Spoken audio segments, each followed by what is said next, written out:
Yo, selamat datang di channel YouTube Pak D.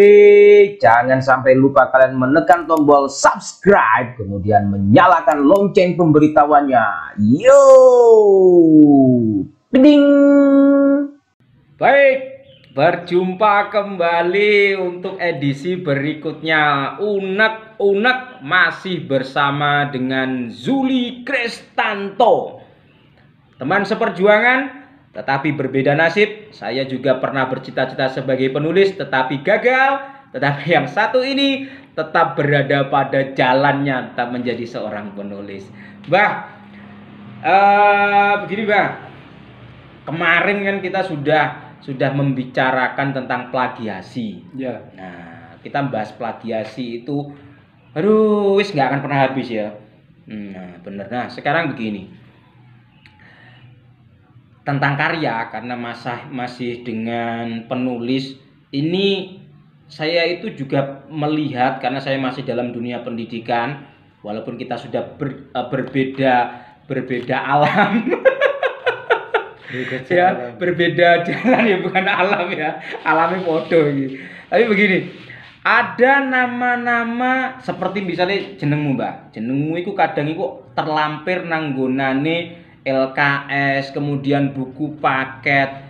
Lah itu kira-kira hukumnya piye iku?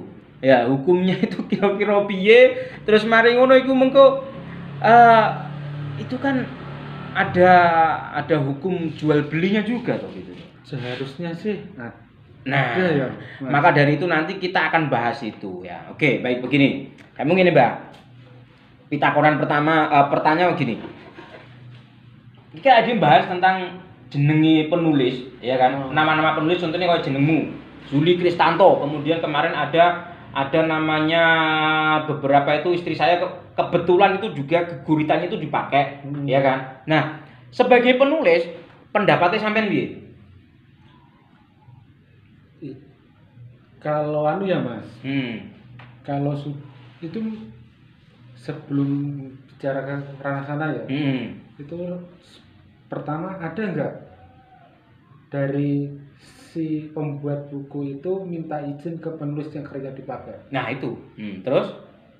Kemudian tahu nggak kalau penulis yang si karyanya dicantumkan di dalam buku itu bakal dipakai? Kan pengalaman saya sendiri sih,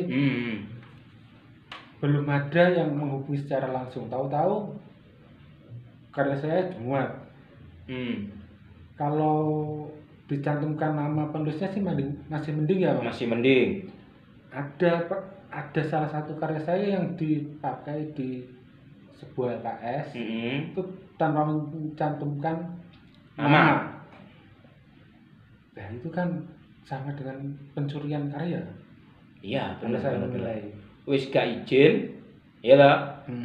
Jenenge gak ditulis. Iya kan? Wah, itu ya jenenge kurang ajar. Terus gimana? Sebenarnya kan termasuk pelanggaran hak cipta toh, Mas. Hukumannya berat loh itu. Iya kan? Kan ada undang-undangnya juga kan sebenarnya kan kayak gitu. Terus makanya dari itu kira-kira pendapatnya sampean sebagai penulis piye terus itu? Kalau saya sebagai penulis seharusnya sih kalau misalnya ingin mengutip atau mencantumkan sebuah karya dari seorang penulis, baiknya sih si pembuat buku itu minta izin dulu ke si penulis. Harus ada yang namanya komunikasi, begitu ya? Terus apa lagi selain komunikasi dengan penulis? Ya itu nanti tanya penulisnya mintanya apa. Soalnya kan bukunya untuk dikomersilkan, kecuali kalau bukunya bisa buku digratiskan gitu kan banyak sih penulis-penulis yang membolehkan. Kalau dikomersilkan kan beda nanti. Beda hitungan ya. Beda hitungan. Sekali lagi seperti pembuatan apa itu kemarin itu tentang plagiasi, membuat karya itu tidak mudah. Maka dari itu ketika teman-teman penulis buku ya harus komunikasi dulu terhadap penulisnya. Ya nek oleh. Nek gak oleh. Kita lihat saja sama lagu-lagu milik penyanyi-penyanyi gitu ya. Itu kalau misalnya di cover atau di tanpa izin kan si pembuat bisa menuntut kan. Betul. Jadi itu Benar sekali. Seharusnya penulis-penulis juga begitu.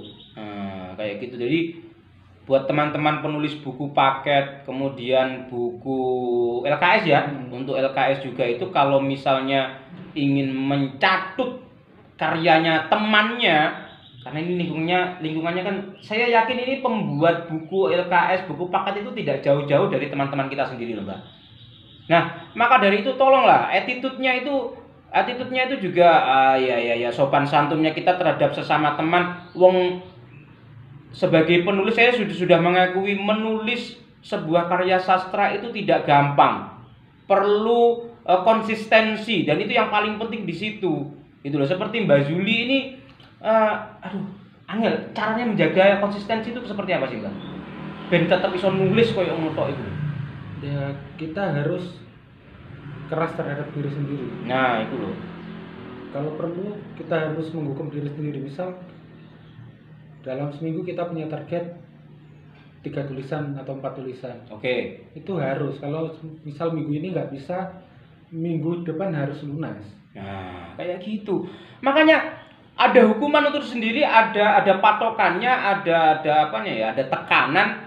Makanya dengan seperti itu ketika sudah jadi hasil karya dipublikasikan di suatu majalah, dikirimkan toh itu kan. Nah, dengan begitu kalian penulis-penulis buku LKS atau buku paket dengan seenak udelnya ya toh, itu mengambil saja tanpa komunikasi, itu nggak kurang ajar itu namanya kayak gitu itu.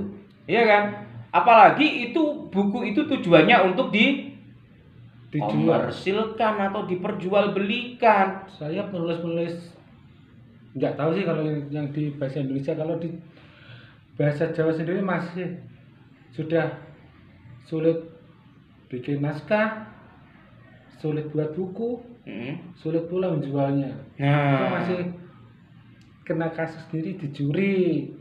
Itu kan nasibnya tambah ngenes. Sampai ngenes ya Mbak, berarti Mbak yo. Wis dodole angel ya to.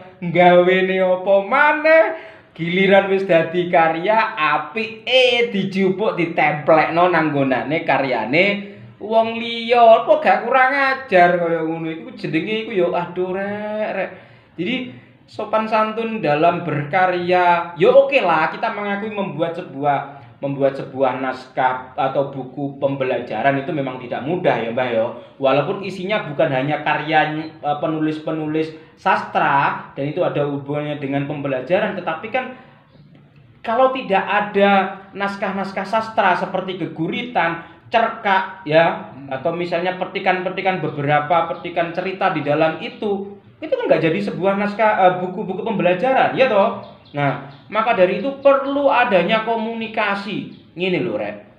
Kalau misalnya ini buat orang-orang yang seneng atau buat orang-orang yang membuat buku pembelajaran kayak gitu, itu saran saya adalah bukan saran tapi ini ada penulisnya sendiri loh yang minta. Itu loh, komunikasi yo. Komunikasi sih, apa sih?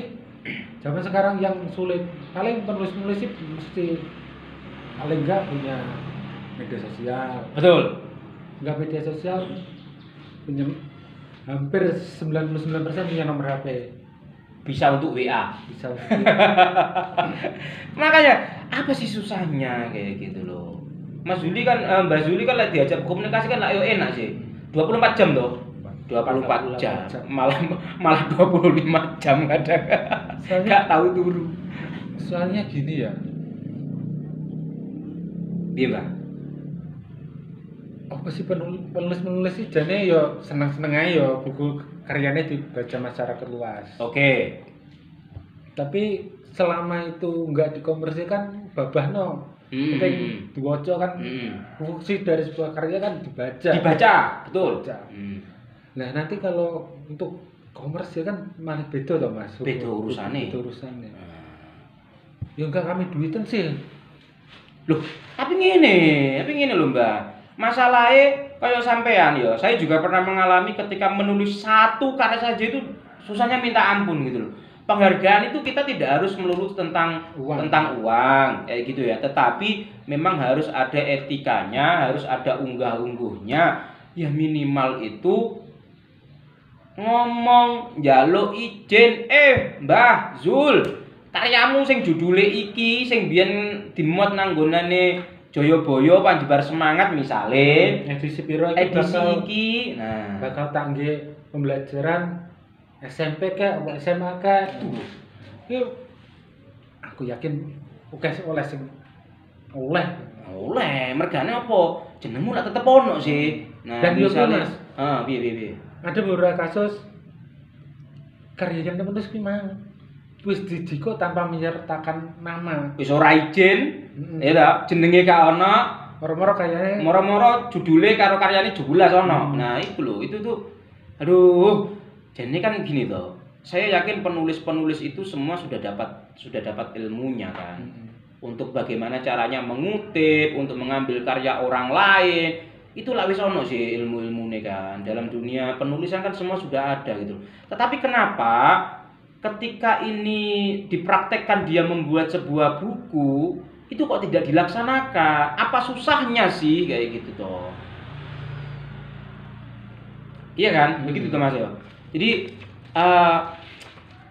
kalau sing sampean alami sendiri itu di dalam karyani sampean itu sudah ada berapa karya Mas kira-kira yang sudah diambil dicomot tidak dituliskan nama penulisnya ya jenenge sampean terus mari ngono apa maneh kok izin kira-kira wis akeh apa durung yang saya tahu sekitar 5 sih Mas 5 karya 5 karya ya lumayan kan di luar 5 itu masih ada lagi kemungkinan bukan saya sendiri yang mengalami teman-teman penulis pun banyak yang mengalami itu ya teman-teman yang dari mana itu dari Jawa Tengah dari Jawa Tengah itu ya nah makanya itu kan wis ngenes lah rek jadi harusnya itu tadi yo harus ada komunikasi yang baik lah nah kalau misalnya gini Mas kita kan ngomong kalau LKS itu mungkin skalanya masih terlalu kecil ya dia bukan terlalu tapi kecil lah dibandingkan dengan buku paket kalau buku paket itu kan sudah pasti dari sekolah itu kan ada dana bos untuk mencetak dan lain sebagainya namamu ano karyamu ono dimuat nang kono permintaanmu sebagai penulis selain ini sudah ada komunikasi sudah izin Anda mengizinkan kemudian apa sih yang diharapkan dari penulis ketika karyanya itu dimuat di salah satu buku kemudian itu dikomersilkan sekarang saya ingin tanggapan tentang itu dari seorang penulis itu gimana sih kalau bisa sih menghasilkan sebuah hubungan yang simbiosis mutualisme Mas saya saling menguntungkan sih bukan antara pihak sekolah dan pihak penulis ya mungkin apa sih mungkin ada semacam royalti dalam bentuk macam-macam sih salah satunya adalah bentuk uang ya pasti yang tapi kan itu kan semua kan tergantung dari kesepakatan ya besar kecilnya tergantung kesepakatan masing-masing nah itu jadi saya rasa semua penulis ya toh ya semua penulis kan menginginkan seperti itu kalau apa sih hubungan sistemnya sudah kayak gitu banyak kok penulis-penulis yang bisa dikatakan mulia uripe gitu ya kalau sekarang mulia nggak Mas uripe Mas kalau sekarang ya gak usah nangis ngono dalah mulia sih Mas namanya penulis kok satu naskah bisa dihargai 300.000 kok ngeri tapi ngenteni bilang dino ya, kalau penulis yang terlatih kan sekali duduk bisa menghasilkan satu tulisan masalahnya tidak semua penulis itu bisa seproduktif itu ya enggak nah belum tentu sehari itu bisa menghasilkan 3 karya gitu loh ya kan Mbak nah jadi harus ada komunikasi yang baik ya komunikasi yang baik dan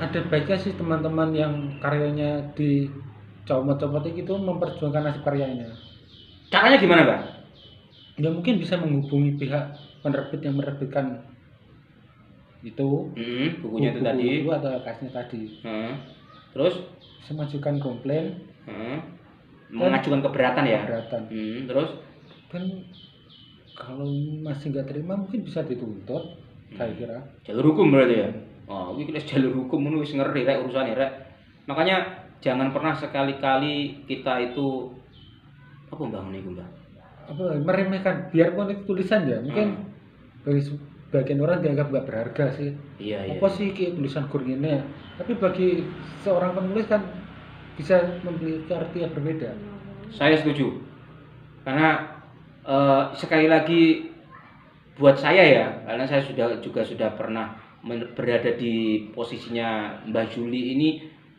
menulis maksud saya ya, menulis itu ide ku wangil wis ngono tok ya.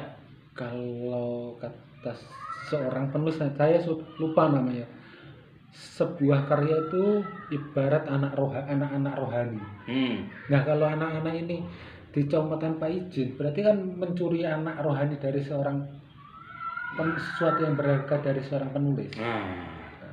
Sing koyok ngene iki lho, Rek. Jadi pentingnya kita itu penghargaan itu tidak harus dengan uang, tetapi harus ada jalinan komunikasi antara penulis dan pembuat naskah buku pembelajaran yang ada di sekolah. Saya ngomong tidak hanya buku bahasa Jawa, tetapi saya yakin buku-buku bahasa Indonesia dan lain sebagainya di luar sana itu proses untuk perizinan menyangkut nama-nama seseorang itu pasti sangat jarang dilakukan. Mungkin bahkan tidak ya Mbah ya?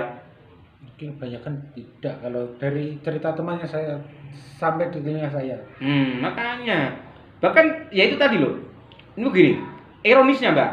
Ironisnya begini Mbak. Pembuat buku, ya kan? Pembuat buku ini adalah teman-teman kita sendiri. Ya kan? Aku wis kenal ae kok. Aku wis kenal Juli, wis aku tak gawe buku. Bukune karyane dhek tak comot, tak lebokne kene. Gak apa-apa, gak nesu. Nah, ini kalau menurut saya juga tidak elok dan tidak etis. Walaupun kita kenal, ya kan? Walaupun kita apapun itu harus ada komunikasi. Semacam profesionalisme lah dalam dunia kerja lah. Konco ya konco. Konco. Duit ya duit. Ora ono duit iku kekancan Rek ya.